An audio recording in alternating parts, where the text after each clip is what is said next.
لبيك لا شريك لك لبيك إن الحمد والنعمة لك والملك لا شريك لك لبيك اللهم لبيك لبيك لا شريك لك لبيك إن الحمد والنعمة لك والملك لا شريك لك لبيك اللهم لبيك.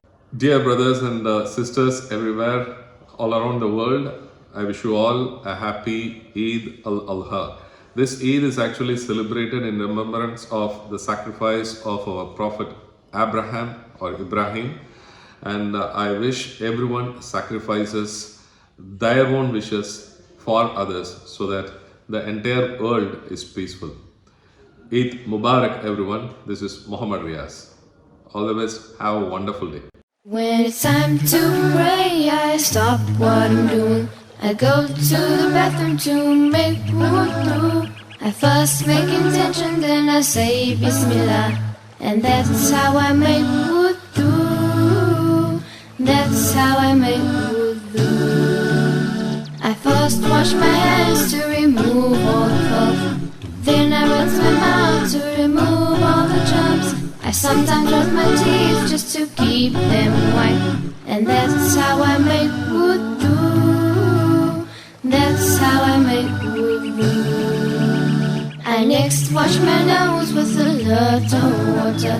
Then I wash my face and arm to my elbow, starting with the right arm and on to the left, and that's how I make wudu. That's how I make wudu. With a bunch of water, I wipe my hair, and then I wash my ears with my index finger.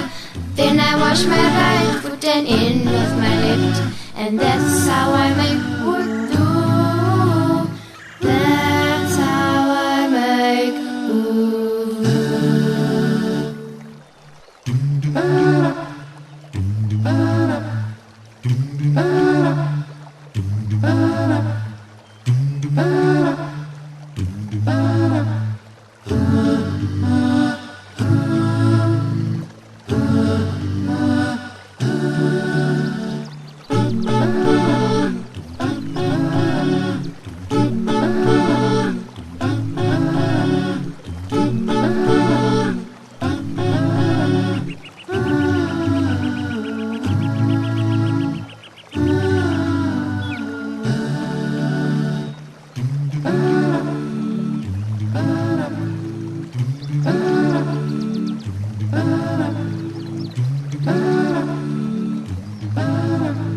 When we finish our wudu, we say, Ashhadu an la ilaha illallah wahdahu la sharika lah wa ashhadu anna Muhammadan abduhu wa rasuluh. Muthamizh public school சார்பாக நடைபெறக்கூடிய பெற்றோர் மற்றும் மாணவர்களின் கூட்டமைப்பு சார்ந்து இந்த நிகழ்ச்சியில் ஹஜ்ஜு பெருநாள் தியாக திருநாள் சிறப்பு நிகழ்ச்சியில் பங்கெடுத்த அனைவரையும் வரவேற்று இந்த சிறப்பான நிகழ்ச்சியில் நம்முடைய பிள்ளைகளுக்கும் பெற்றோருக்கும் உலக மக்கள் அனைவருக்கும் ஏக இறைவனின் சாந்தியும் சமாதானமும் நம் அனைவரின் மீதும் நிரப்பமாக நிலவட்டுமாக. பெருநாள் சிந்தனை என்ற தலைப்பின் கீழ் மக்களுக்கான செய்தியாக சமூகம் சார்ந்து எல்லா தரப்பு மக்களாலும் பார்க்கப்படக்கூடிய சமூக நலன் என்ற தலைப்பை இந்த நேரத்தில் உங்களுக்கு முன் பகிர ஆசைப்படுகிறேன். நாம் ஆளக்கூடிய இந்த உலகில் பல்வேறு சமூகத்தவர்கள் பல்வேறு மதத்தவர்கள் குழுமி வாழக்கூடிய இந்த சமயத்தில்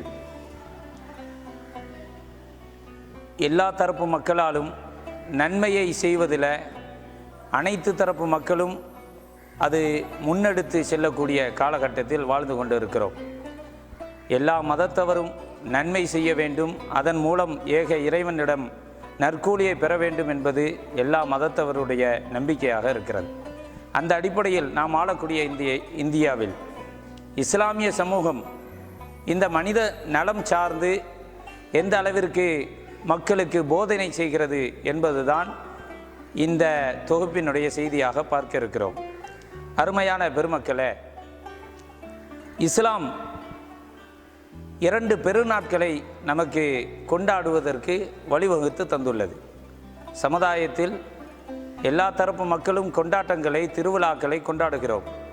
இஸ்லாம் சொல்லக்கூடிய இந்த கொண்டாட்டத்தில் மனித சமுதாயத்திற்கு என்ன பயன் இருக்கிறது என்பதை பார்க்கும்போது, ரம்ஜான் என்று சொல்லப்படக்கூடிய ரமலான் மாதத்தில் நோன்பு நோற்றவர்களாக அதை முடிக்கும் தருவாயில் பெருநாள் கொண்டாட்டம் வரும்.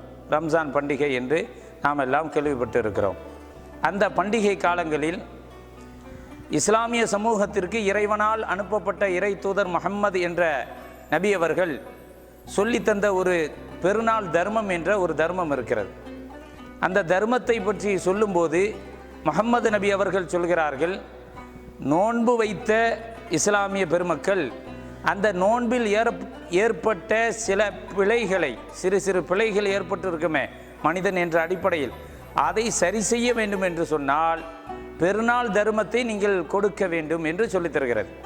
அப்போ பெருநாட்களில் இஸ்லாம் போதிக்கக்கூடிய அந்த பெருநாட்களில் உள்ள வழிபாடுகள் என்ன என்று சொன்னால், படைத்த இறைவனோடு தொடர்பு கொள்வதும் சக மனிதர்களோடு தொடர்பில் இருப்பது. இந்த பெருநாளில் ஹஜ்ஜு பெருநாள் மக்களுக்கு மத்தியில் பக்ரீத் என்று அறியப்பட்ட ஒன்று. இஸ்லாம் ஹஜ்ஜு பெருநாள் ஈதுல் அல்ஹா என்று சொல்லித் தருகிறது. இந்த ஈதுல் அல்ஹா தினத்தில் காலையில் இறைவனை வணங்க வேண்டும். வழிபாடுக்கு பிறகு இறைவனுக்காக ஆடு மாடுகளை அறுத்து பலியிட்டு அந்த பலியிட்ட பிராணியினுடைய மாமிசங்களை, இறைச்சியை சக மனிதனுக்கு, குறிப்பாக இல்லாத மக்களுக்கு கொடுத்து உதவ வேண்டும். இது ஹஜ்ஜு பெருநாள், பக்ரீத் என்று சொல்லப்படக்கூடிய ஹஜ்ஜு பெருநாளினுடைய தர்மமாக நாம் பார்க்கிறோம். அருமையானவர்களை, இப்படி பெருநாட்களை கூட இஸ்லாம் ஈகையோடு ஈந்து வாழ வேண்டும், சக மனிதனை கண்ணியமாக நடத்த வேண்டும், அவனுக்கு கொடுத்து உதவ வேண்டும், இதுதான் உன்னுடைய பெருநாள் கொண்டாட்டத்தில் இருக்க வேண்டும் என்று சொல்லித் தருகிறது. அப்போ நோன்பு பெருநாள், அந்த ரம்ஜான் என்று சொல்லப்படக்கூடிய அந்த பெருநாளிலும் தான் நோன்பு நோற்ற அந்த நோன்பினுடைய பகரமாக, பரிகாரமாக ஏற்பட்ட பிழைகளை தவிர்ப்பதற்காக நோன்பு பெருநாள் தர்மம் என்று அன்றைய தினத்தில் ஏழை எளிய மக்களுக்கு உணவு வழங்குவது இஸ்லாம் பணிக்கிறது. அதே போன்று ஹஜ்ஜு பெருநாளிலும் இறைவனுக்காக பலியிட்ட பலிப்பிராணியின் மாமிசங்களை கொடுக்க வேண்டும் என்று சொல்லித் தருகிறது. அருமையானவர்களை, இப்படி ஏனைய மதங்கள் எப்படி இஸ்லாத்தை மனித சமூகத்தினுடைய மனித நேயம், சகோதரத்துவத்தை போதிக்கிறதோ அதில் ஒரு படி அதிகமாக கொண்டாட்டங்களிலும் கூட இஸ்லாம் உன்னுடைய கொண்டாட்டம் இறைவனோடும் இறை படைப்புகளோடும் நெருக்கத்தை ஏற்படுத்தும் வண்ணமாகவே சொல்லித் தருகிறது. எந்த அளவிற்கு என்று சொன்னால், முஹம்மது நபி என்று சொல்லப்படக்கூடிய அந்த இறை தூதர் சொல்லித் தருகிறார், உன்னுடைய வீட்டில் நீ உன்னுடைய அருகில் இருக்கக்கூடிய அண்டை வீட்டார் பசித்திருக்க தான் மட்டும் வயிறு நிரம்ப உண்ணுவது உண்மையான முஸ்லிமுக்கு அழகல்ல.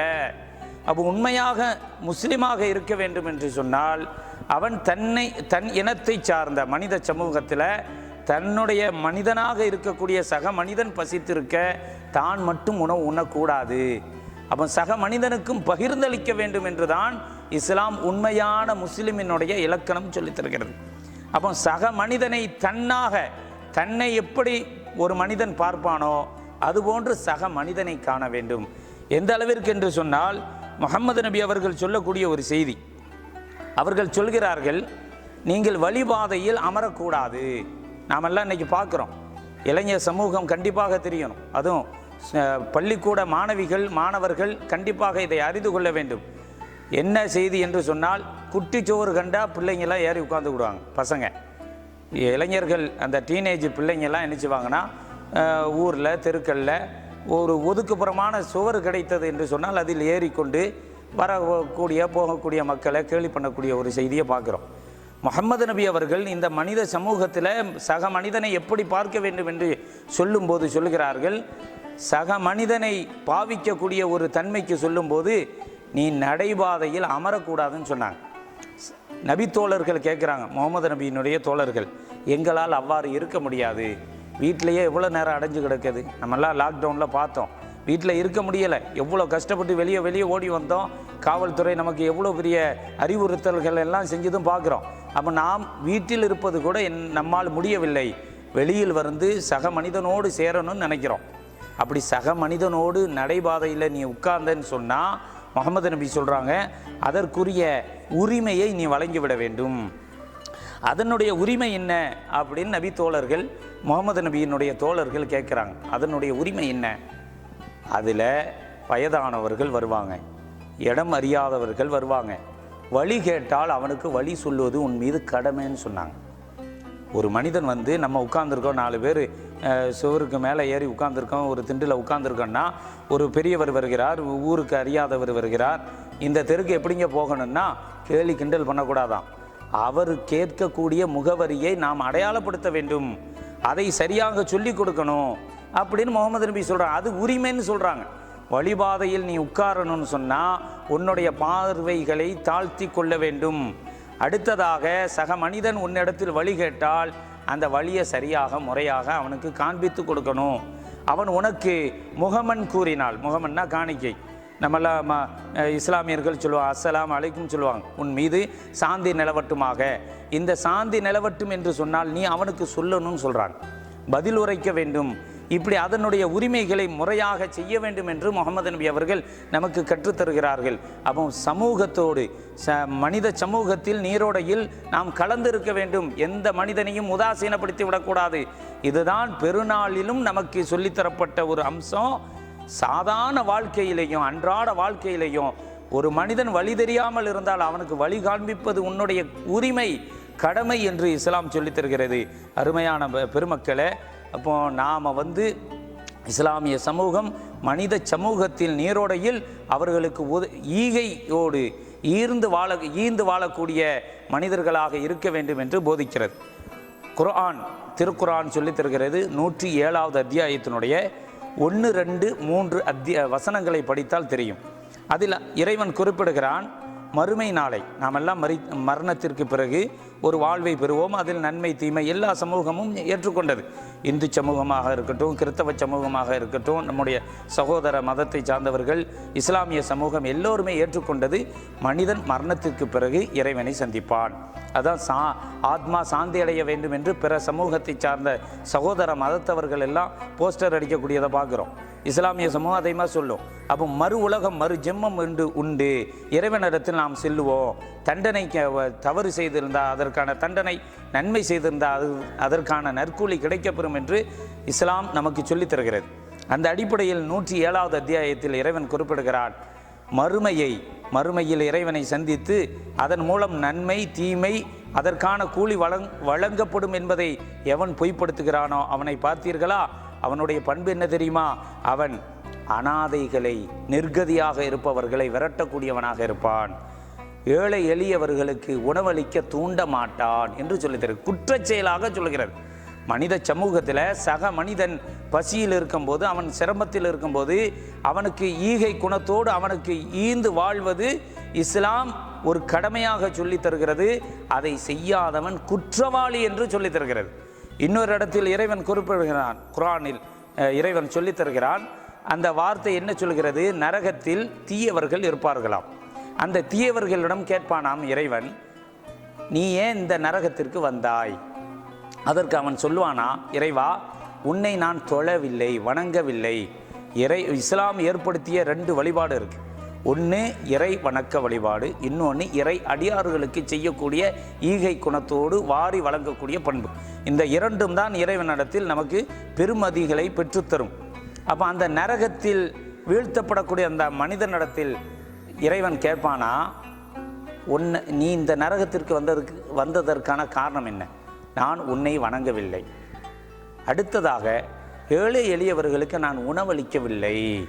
அப்போ உணவளிப்பது இஸ்லாம் அதை ஒரு உணவளிக்காமல் இருப்பது குற்றச்செயல் என்றும், உணவளித்தால் அவன் நற்செயலை செய்து அதன் மூலமாக சொர்க்கம் பெறுவான் என்று திருமறை குர்ஆன் நமக்கு சொல்லித் தருகிறது. அருமையான பெருமக்களே, அப்போ நாம் வாழக்கூடிய இந்த நாட்டில் மனித நேயத்தோடு பெருநாட்களை கூட இஸ்லாம் நமக்கு ஈகை குணத்தோடு வாரி வழங்க வேண்டும் என்று இஸ்லாம் நமக்கு படிக்கிறது. அந்த அடிப்படையில் மக்களுக்கு மத்தியில் வாரி வழங்கக்கூடிய சமூகமாக நாம் இருக்க வேண்டும். அதுவும் குறிப்பாக இளைய சமூகம் படிக்கக்கூடிய மாணவ செல்வங்கள் ஈகை குணத்தோடு வாழ வேண்டும். அவர்கள் வார்த்தெடுக்கும் போதே மக்களுக்கு ஈந்து வாழ வேண்டும், ஈகை குணத்தோடு வாழ வேண்டும் என்று நம்முடைய பிள்ளைகளுக்கு, மாணவ செல்வங்களுக்கு நாம் சொல்லிக் கொடுக்க வேண்டும்.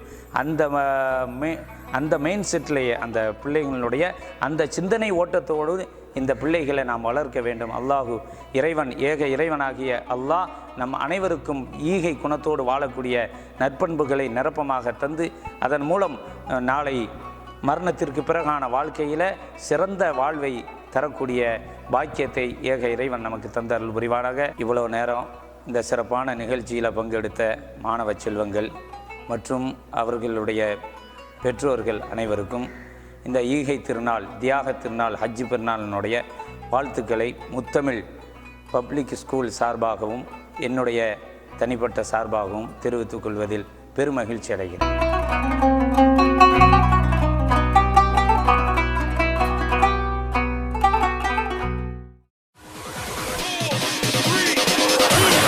Yeah!